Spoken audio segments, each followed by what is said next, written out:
There is a taste in here that you cannot find in other vegetables. And the more you eat, the more it's become tasty and you keep on, asking for it. What this farmer in Hawaii is talking about is not a vegetable, it's a tree. And while Vicky Domingo says it has an unusual flavor, there's more to this tree than meets the taste buds. You keep on eating and eating and you can feel your body is more energetic, more healthy, and you can see the difference. You're not dropping, you keep on, just so active. You have to remove one by one like this.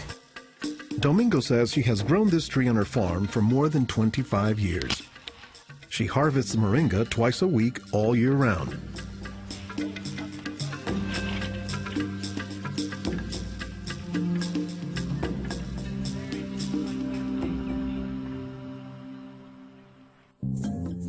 Every week, Domingo sends 1,000 pounds of moringa to the mainland. The rest of it ends up here at a Honolulu farmer's market, where most of her customers have eaten it their entire lives. Well, in the Philippines, it's a third country. In other words, not a rich country. We cannot afford to go to the doctor for medicinal purposes. So we use this in our daily lives so we can have more energy, more vitamins to supplement our daily nutrition in our body.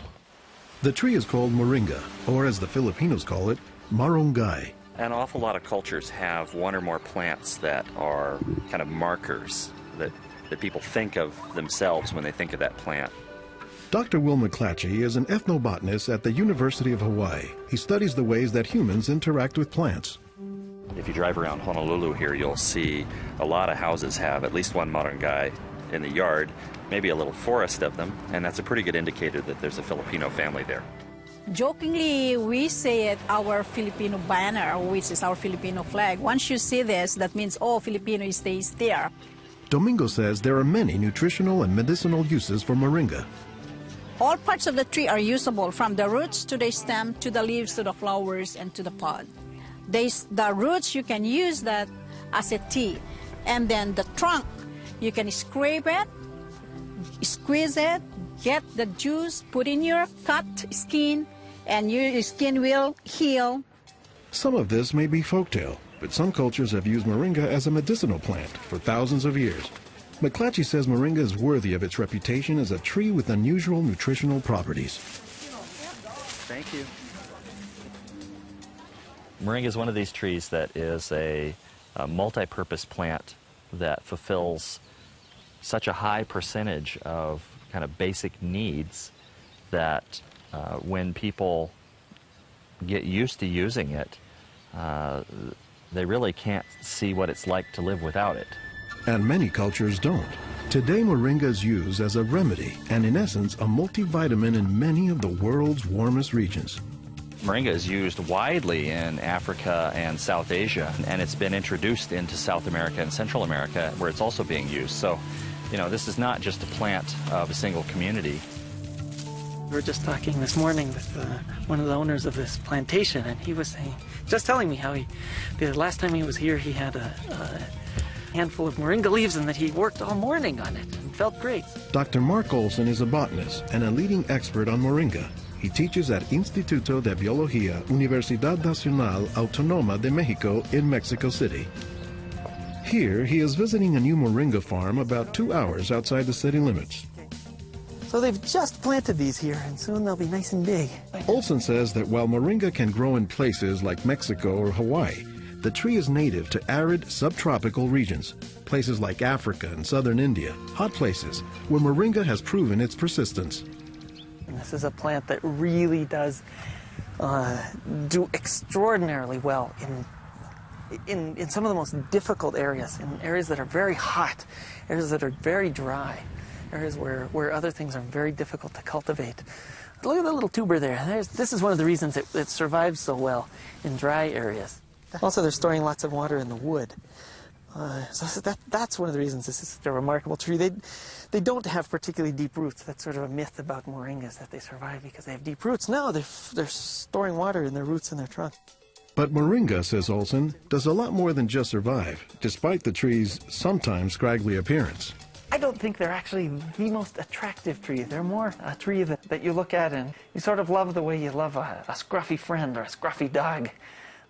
Because the branches sort of splay here and there, and they get burdened down with huge quantities of fruits on them. And that's actually what makes the tree so remarkable, is that it's such a generous tree. And that's because people have found multiple uses for so much of the tree, including its seeds.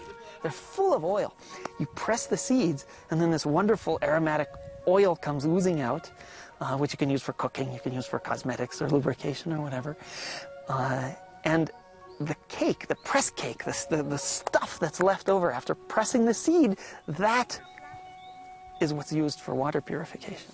Water purification, Olson says, is especially useful in developing countries where clean water is hard to come by. But the benefits don't stop there.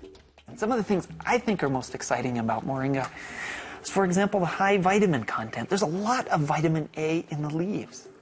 And worldwide, that's a problem. A lot of people have problems in development of their eyes because they don't have enough vitamin A. Moringa's vitamin A content, and its content of vitamins in general, has caught the attention of scientists around the world. So I started to read about moringa, and I was absolutely amazed about the richness in nutrients, in many antioxidant compounds, in vitamins. Dr. Monica Marcoux is a pharmacologist who has studied many plants.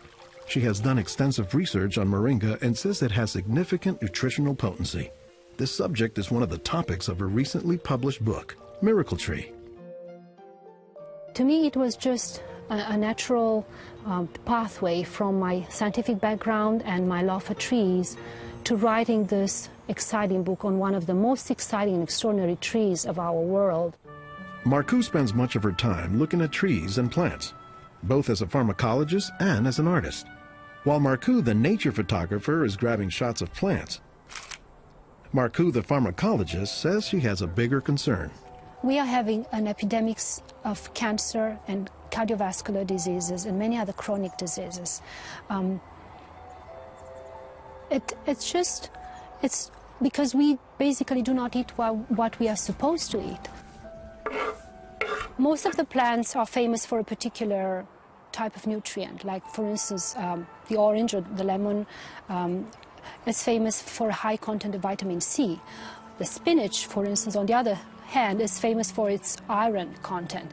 Moringa is very unusual because this single plant contains a wide variety of nutrients, but also in quite very high amounts. Marcoux says this concentration of nutrients combined with low calories and low sodium content makes moringa an ideal energy food or supplement that can help offset the typically unhealthy Western diet.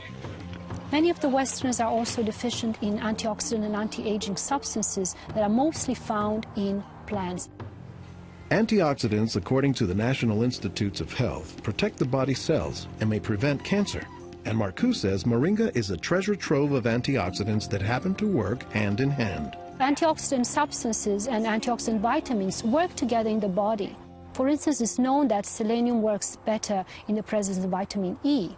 Moringa has high amounts of selenium and has also vitamin E. While many plants contain antioxidants, Dr. McClatchy says that moringa is also high in the nutrients we usually associate with meat. Moringa is well known for being a good source of leafy green vegetable protein. And you don't get a lot of protein out of many vegetable foods other than like beans and things like that. So getting it out of the leaves is really a big deal. And while there are a few other plants like soy that are protein rich, Olson says moringa is special. I have a lot of food allergies. I'm allergic to wheat, I'm allergic to eggs. Soy tends to be a fairly highly allergenic food. It causes allergies easily in many people. We think that this is because of the form that some of the proteins are in soy. They're apparently in a form that's very simple and fairly easy for the body to assimilate in moringa. According to the United States Department of Agriculture, moringa contains 18 of the 20 amino acids, building blocks of proteins that are found in the human body. And, says Marcoux, moringa is one of the few plants that contains all of the essential amino acids. Moringa contains all the 9 essential amino acids that actually we cannot produce. Their presence, but also their ratio, is very beneficial, and it is estimated that this ratio is very good for absorption and for being bioavailable to our bodies. Further research is needed to establish the bioavailability of all of moringa's nutrients. But in some places, scientific studies may be too long a pursuit and take a back seat to a harsh reality.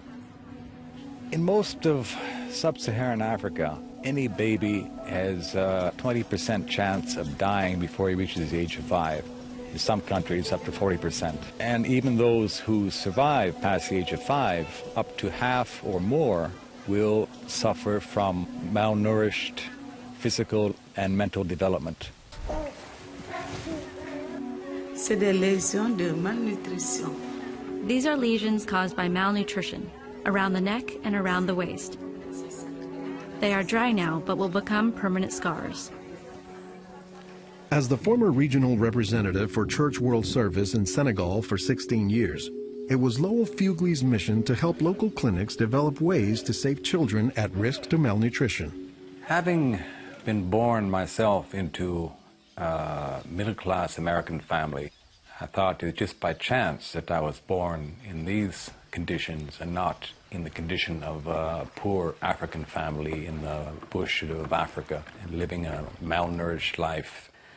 And so I have a certain obligation to share what I received.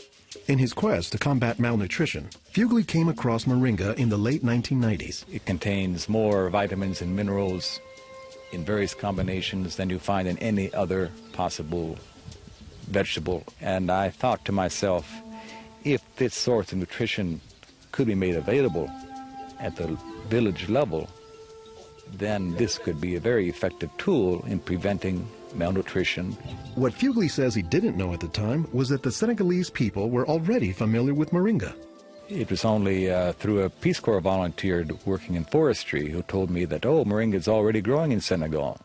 Not only was it growing, the people had been using it for generations, only they didn't refer to it as moringa. They called it nebedai, which Fugley suspects comes from the English words never die, after the tree's resilience. I ask any Senegalese, do you know the nebedai tree? Oh, yes, my mother makes a sauce from the leaves of this tree. We call it mboum. Every Senegalese knew this tree. The problem, says Fugley, was that it was prepared and used in ways that diminish moringa's nutritive contents. They boil the leaves too long, they throw out the water that is boiled in and where many of the vitamins are located, and so they lose a lot of the benefits that the leaves could provide. So Fugley went to work, both planting moringa trees and, more importantly, educating healthcare workers on how moringa can help stave off malnutrition.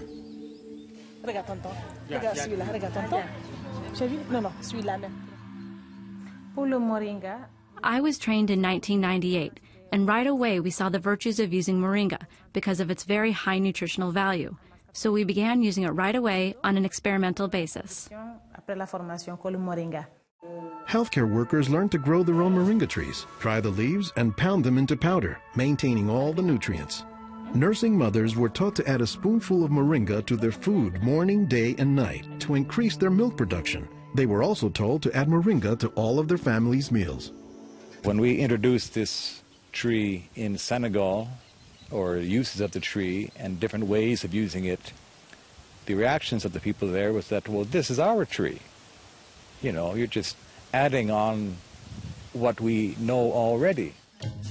As people changed their habits, Fugley says the results were clear, especially among children. They'll look happier, they'll have more energy, they'll smile.